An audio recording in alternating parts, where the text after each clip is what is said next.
Morin, 10 pesos para sa photocopy ng exam paper natin. Saglit lang naman, Ana. Kaya aga-aga naniningil ka kagad. Hindi ko pa nga nabababa tong bag ko. Oh. Morin, asan na? Magpapapotocopy na kami sa labas. Ito na. Saglit. Nasaan yung wallet ko? Marin, hawak mo na yung wallet mo. Ay, ito nga pala. Sorry. Oh, ito na.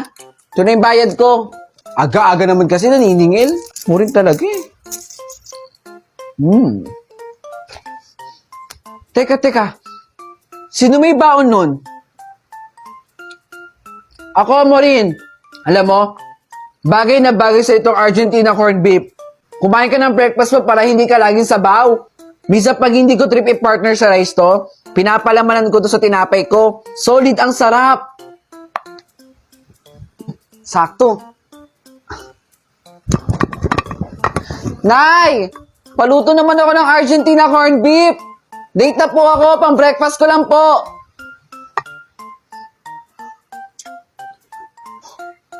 Taray mo rin ha. Sarap, diba?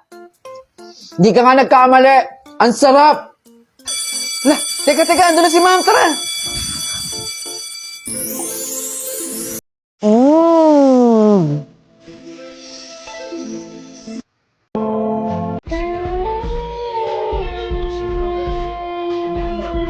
Naku po, ayan na naman yung alulong ng aso.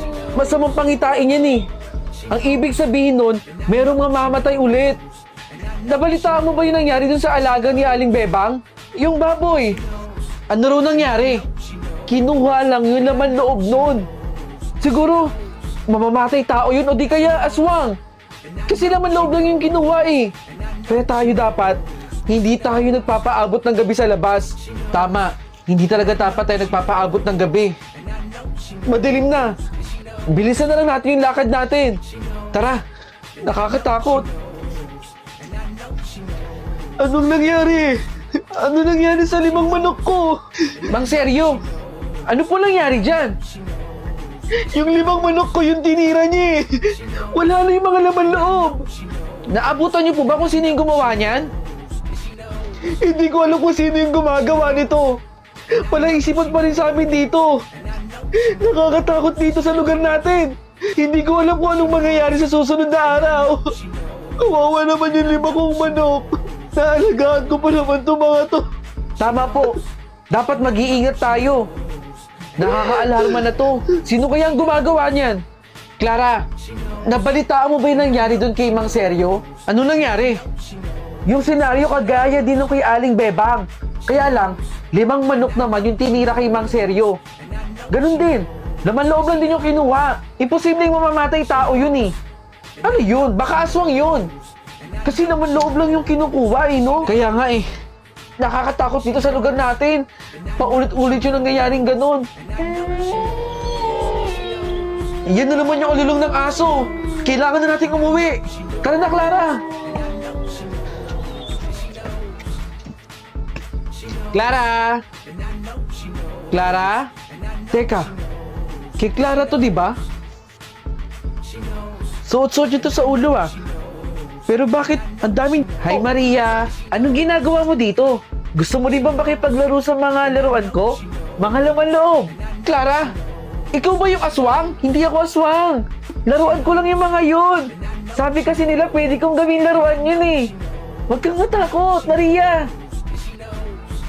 Talaga ha? Pwede kong maging laruan yun ha? Oo naman, pwedeng-pwede, kaya kunin mo na. Talaga ha? Kukunin ko na ha?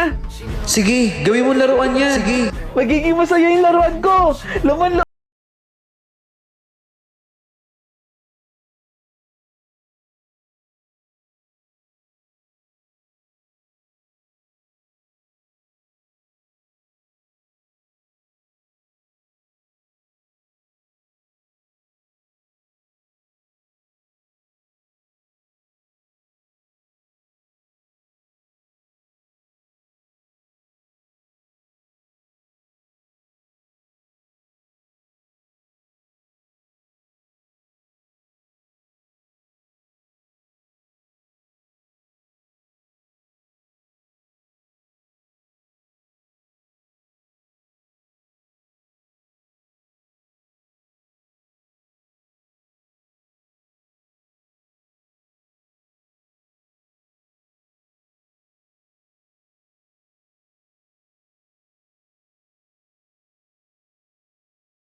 Bakit parang ang asim? Ang baho! Sabi na nga ba, ikaw yun, Joy eh. Bakit ako? Joy, ano bang passion yan? Katiri ka ng araw mo, naka-jacket ka? Bakit? Masama bang magsuot ng jacket? Ang baho mo na kaya, ang asim-asim mo. Tingnan mo yung tsura mo, tagatak ang pawis mo. Ba't ba hindi mo nalang hubarin yung jacket mo? Ano yan, passion? Ang baduy mo naman? Baho, di ba? Hindi ata naliligo to si Joy eh. Joy, kung ako sa'yo, hubarin mo na yan. Ang baho, hindi bagay. Tara na, baka kung ano pang maamoy ko dito. Asim-asim ni Joy. Okay, pakisagot na lahat yan ha. Good morning po ma'am, sorry I'm late. O Joy, bakit ngayon ka lang? Alam mo ba yung oras ng pasok natin? Tsaka teka nga, bakit ka ba naka-jacket ha? Alam mo ba yung heat index natin ngayong araw? Sobrang init. Hubarin mo yan, baka kung mapano ka, Joy. Ayoko po, ma'am. Paborito ko po tong jacket na to eh. Tsaka dito po ako komportable, masaya po ako dito. Kahit bata, pwedeng atakihin, ha? Hindi lang matanda. Kaya, Joy, ikaw, hubarin mo na yung jacket mo. Nagpapaalala lang ako. Okay. Gandang gabi, ma. Hoy, Joy. Kakauwi ko lang po. Kamusta na nga pala pag-aaral mo? Ano tong nakikita kong mababa tong score mo? Panigurado, mababa din ang grades mo. Joy, nagtatrabaho kami ni Tito Ruben mo ha? Para makapag-aral ka ng maayos at makatapos ka ng pag-aaral. Etong score mo na to, next time gusto ko mas mataas pa dito. Para mas mataas ang grades mo. At makakit ka man lang sa stage nang masabitan ka namin ng medal. Hindi kami nagtataya ng pera ng Tito Ruben mo. Ayoko makita ulit to ha. Gusto ko mas mataas pa rito. Tandaan mo yan, Joy.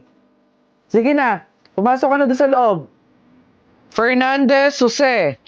Present po, ma'am. Gutierrez Joy. Absent po, ma'am.